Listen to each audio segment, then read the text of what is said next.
J'ai eu aussi un cas très récurrent, que même ça j'ai remarqué, que ce soit chez mes clientes ou même dans mon entourage avec mes amis, et même moi, j'ai vécu ça dans ma vie, c'est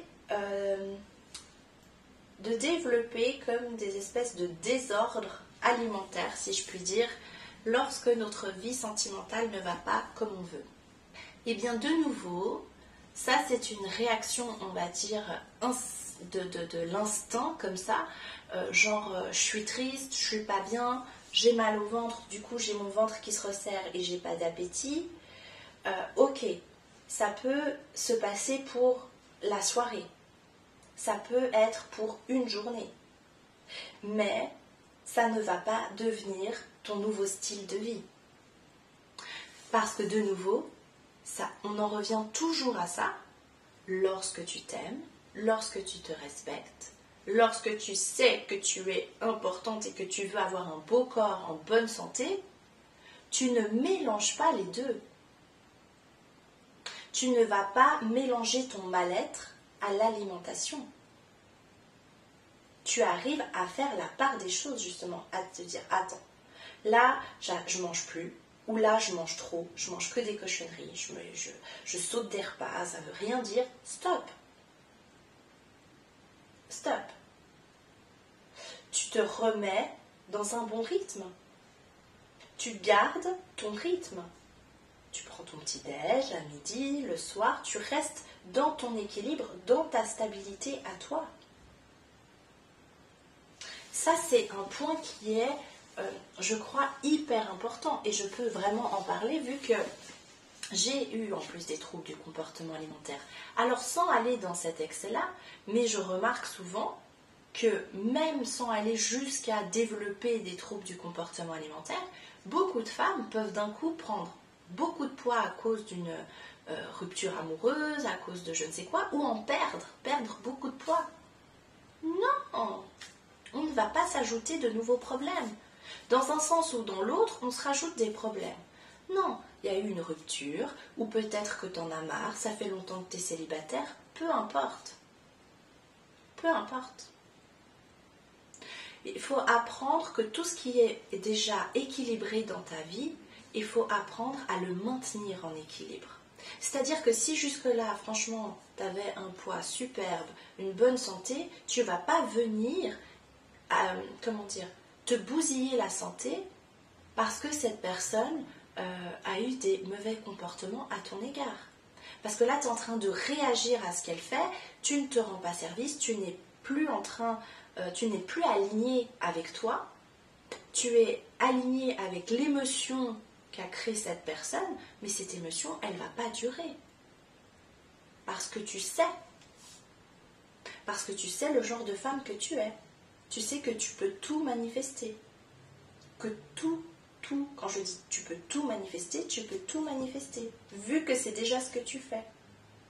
Donc tu ne vas pas venir confirmer, si tu veux, à travers ces agissements, que, en fait, de ma propre expérience, je vais faire un programme pour aider les femmes à guérir des TCA. Mais c'est vraiment comme, c'est uniquement émotionnel. D'accord? Donc, tu as le droit de ne pas être bien. Mais n'utilise pas la nourriture comme défouloir. Quand tu arrêtes de manger, c'est une énergie, quand tu as l'appétit coupé, c'est que tu te coupes de cet élan de vie en fait. Et de nouveau, l'information que tu envoies à l'univers, c'est ma vie n'est pas belle, ma vie n'est pas importante. Sans ma personne spécifique, ma vie ne vaut rien. Et donc je me laisse mourir à quelque part. Dans l'inconscient, c'est ce que tu es en train d'envoyer comme message. Et quand tu manges trop en dehors des repas, que tu te poses le soir, comme ça, avec ton pot de Nutella, et tu as tous tes plateaux là, de nourriture, je ne sais pas si vous faites ça, là j'exagère, mais c'est pour dire, là tu es en mode, vas-y, je m'en fous de lui, là t'es plus dans cette énergie, genre vas-y, je m'en fous, on n'a qu'une vie, nanana, moi je profite, je me fais plaisir. Ok, si tu veux le faire une fois, ça peut passer, mais si tu fais ça tous les jours, c'est plus la même énergie là. là tu es en train de dire à l'univers que tu t'en fous de toi. Et de nouveau, tu es en train de dire, moi je vaux rien en fait.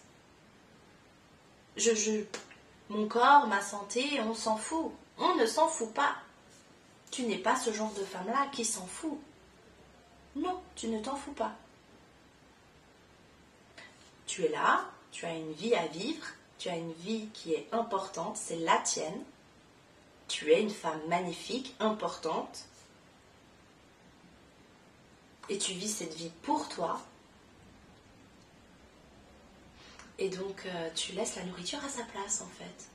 La nourriture, elle est là pour te donner du carburant, pour en même temps te faire plaisir, mais on remet les choses dans leur contexte. On mange pour avoir de l'énergie, parce qu'on en gaspille beaucoup durant la journée et durant notre sommeil. On ne mange pas parce qu'on est triste, on ne mange pas parce qu'on est en colère, on ne mange pas parce qu'on s'ennuie. Non mais je vous dis, je connais ce sujet par cœur. On ne mange pas parce qu'on est frustré, ou à l'inverse, on ne mange plus. On remet la nourriture dans son contexte. La nourriture, c'est fait pour nourrir mon corps. Et en même temps, ça me fait plaisir, donc c'est cool. Je mange des trucs qui me font kiffer. Manger sainement, ça ne veut pas dire, voilà, on peut se faire plaisir en mangeant des choses saines. Heureusement d'ailleurs. Donc voilà, ça c'était pour si tu te retrouves dans ce cas où tout à coup tu sens que tu n'as plus le contrôle là-dessus. Il ne s'agit pas de contrôler, il s'agit de se dire attends, je remets les choses dans leur contexte. Et là, tu vas envoyer un très beau message à l'univers de nouveau. Ton énergie, ça va être j'aime cette vie, je m'aime, j'aime la nourriture, merci pour tout ça. Tu vas te mettre dans une forme de gratitude. Ok, même s'il y a des choses qui ne vont pas dans ma vie, je continue de m'honorer, je continue d'honorer qui je suis, ma vie, et en même temps tu honores la vie, tu rends grâce de cette façon-là. Tout est interconnecté. Donc voilà, cette fois-ci je vais m'arrêter parce que si je commence avec ce sujet, je ne m'arrête plus. Donc, bye.